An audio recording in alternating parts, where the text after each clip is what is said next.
What's up, y'all? So I just wanted to chime in real quick in regards to this video that's going to be coming up. So I already filmed this video in regards to the Regal, and I have been working through the steps to try to diagnose an issue on the Regal. I won't talk any about that right now since that'll all be in the next clips here. There will be some time between this video and the next one on the Regal because I have to order a part, and I have to do a leak down test on it, and I'll talk a little bit more about that towards the end of the video. I went to go get a tester from Harbor Freight because they have them, but they're no longer carrying their lesser expensive brand. Now they carry some different brand called Maddox or something like that, and it's like 80 bucks for the kit, for the tester kit, versus their previous brand that they carried, it was less than 30 bucks.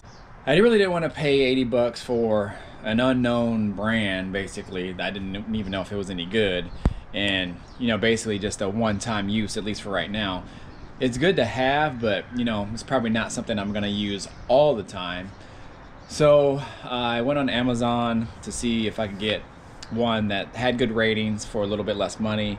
And I found one, however, it won't be here until next week, possibly the end of next week. So, and by the time I get the test done on it and all that stuff, there'll probably be some time that'll go by between this video and the next one. So just wanted to let you guys know that. All right, y'all, what it do? I am back on the grind one more time again. This time we are attacking the Regal. Okay, so when I stored this Regal, obviously you guys know I had a transmission leak and we ended up battling that, fixing that. But what you guys don't know is this car had a smoking issue at idle, coming out the tailpipes. One of the common things on these vehicles, you can either get a white smoke or a bluish tint type of smoke, and I think there might even be one other color. Usually white is kind of referred to as like coolant, so coolant could be mixing in and then coming out the exhaust. You possibly could get like a sweet type of smell. Blue is usually kind of tied to oil, and that's what I'm getting. This car does have an oil leak. I think it's coming out the rear main seal, but I'm not really sure. I'm probably 90% sure it's coming out the rear main seal, so I gotta attack that at some time. It's not leaking too bad, but it is leaking. But as far as the oil coming out of the tailpipe, that's what I've been trying to diagnose. So before I stored it and before this transmission leak started to happen, there's a series of things that you have to do.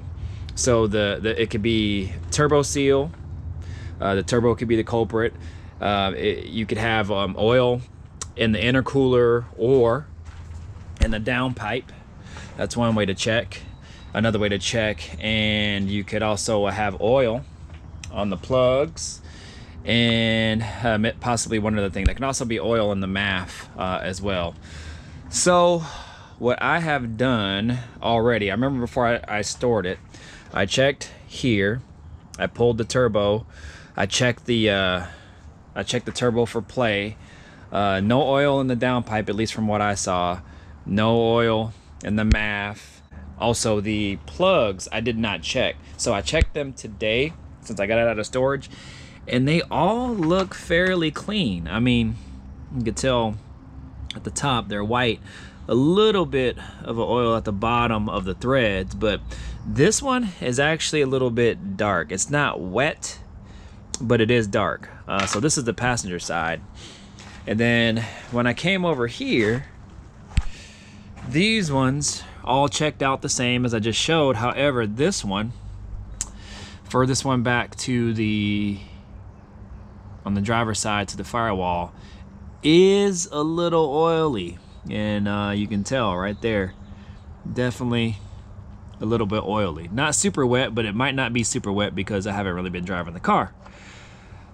So I'm beginning to think that is my issue. Now I have to do a compression test. So I don't have a compression tester kit. I'm gonna go to O'Reilly's and kind of get one. Hopefully it works good for me.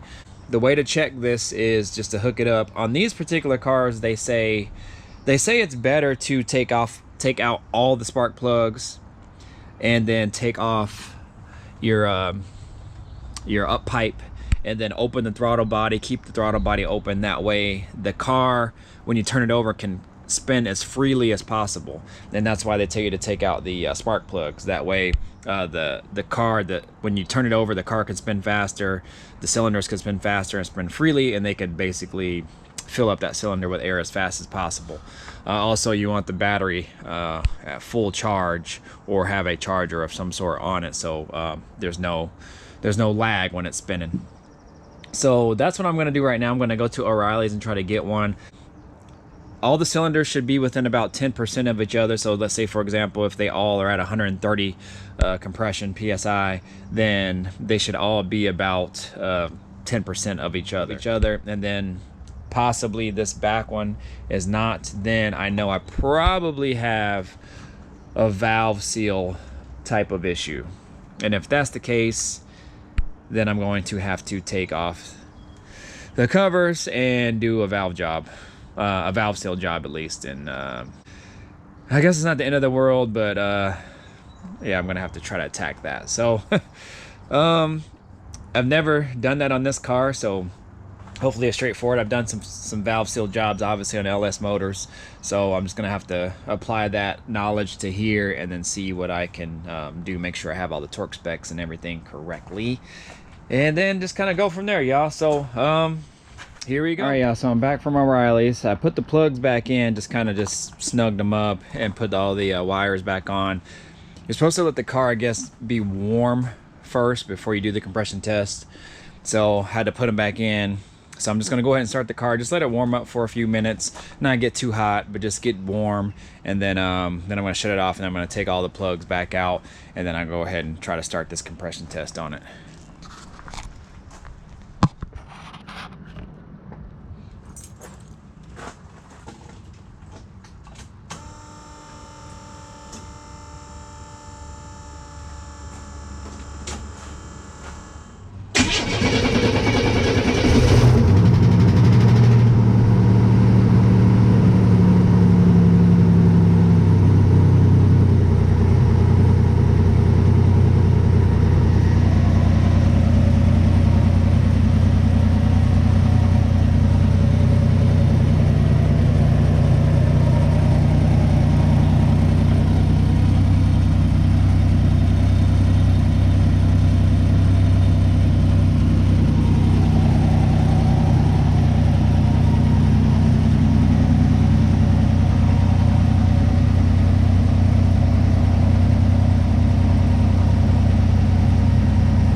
Gonna let it get warmed up for a few minutes here. Usually it comes from this side. I don't really see anything right now.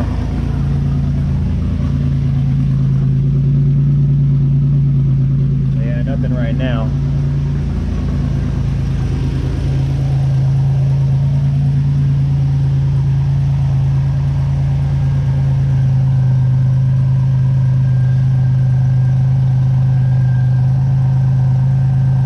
Probably good. I'm gonna go ahead and shut it off.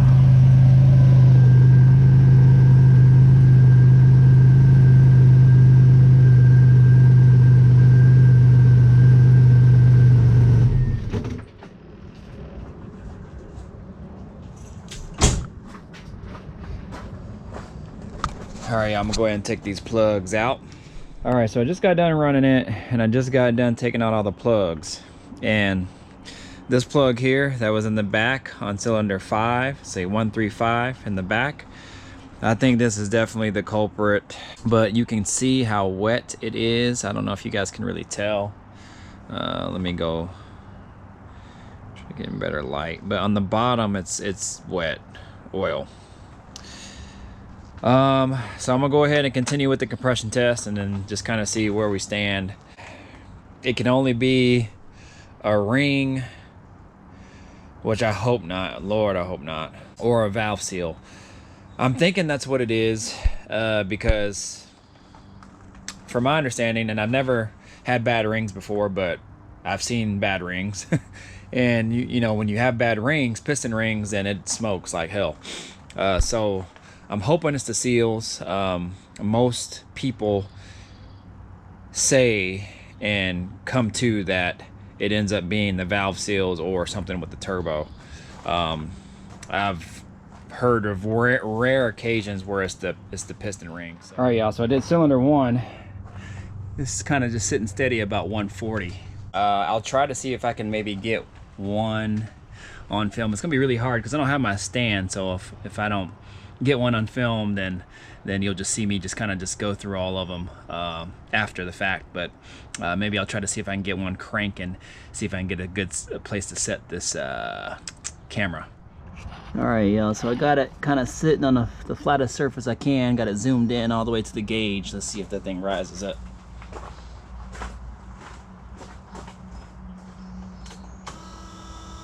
Supposed to give it about 4 to 6 turns, cranks, revolutions. Let's see.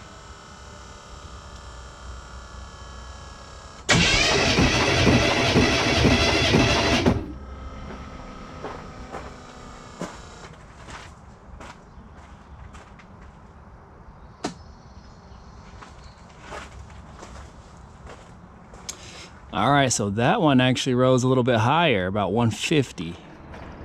All right, y'all, so I got it all done. Compression test on every single cylinder, and they all checked out.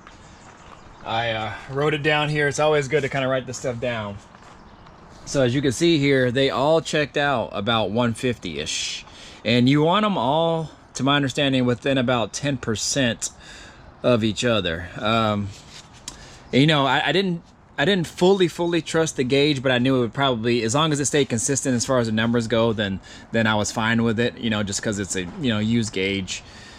Being from O'Reilly's, who knows where it's been and how people have treating those parts that you can rent. The number 5 cylinder here that showed oil, that's the one that I was kind of concerned with. So I actually ran that actually 2 or 3 times just to see kind of where the compression lied.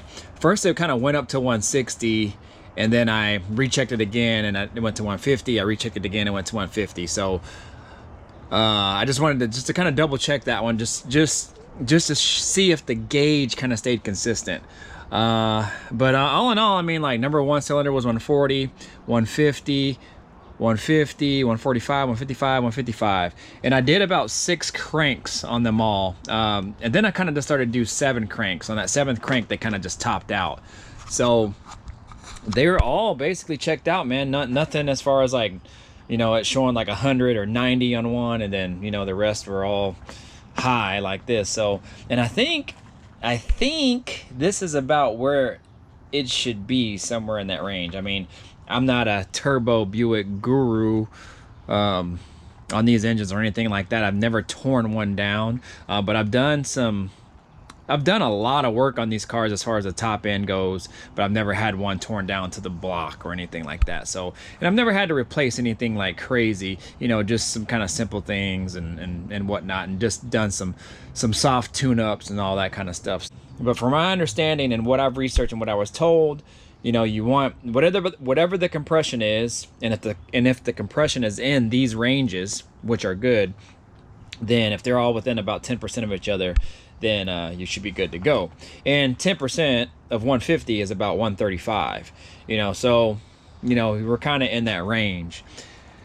So my next steps are going to be to get a leak down test kit. So I'm just going to buy one, and I'm probably just going to buy a compression tester as well, just so I have one, and just gonna go from there. So the leak down test is going to dig even further. It's going to probably tell me if it's a intake valve, exhaust valve leak, piston ring, or head gasket. I don't know. I really don't want to replace the valve seals at all. I don't want to take the rockers off and the springs off and all that. I really just don't want to do that. So I'm hoping that's not it. I really don't even want to take the head off to replace the head gasket, but I would kind of much rather do that than take off. I don't know, man. I really don't want to do that. I don't know. I was going to say I'd much rather do that than take off all the springs and, you know, retainers and all that, but I really don't want to do that either. But, because I would have to do that to replace the head gasket, if it is a head gasket. But worst case, I hope it's not a ring, man. I really hope not. I'll take the other two versus it being a ring. So, I don't know, man. We'll see. So stay tuned just for the next parts of the videos. This is probably gonna end this video right here, and then I'll pick up that leak down test kit, and then we'll test it out, and then just kind of see, you know, what we got going from here. I'm hoping it's not a ring. I think if it was a ring, there would be a lot more smoke coming out, and even when I drive, it'd be a lot of smoke. It's only smoking at idle, and it only does it intermittent. So that's what makes me kind of think it might be a valve seal, because maybe the valve's kind of sealing, maybe it's not, maybe it's leaking oil, you know, intermittently, you know, through one of the valves. I don't know. So we'll see, y'all, but stay tuned for more. I told you we were going to bring footage on the Buick, and it's here. And yeah, y'all, so stay tuned, man. Like, comment, subscribe. If you're new to the channel, definitely hit that subscribe button. I got this car, I got the Chevelle that's in the body shop right now, and then I got my sleeper, my 78 Caprice Classic. So stay tuned, man. You don't want to miss out. Good content coming, and we're going to keep this one rolling. All right, deuces out.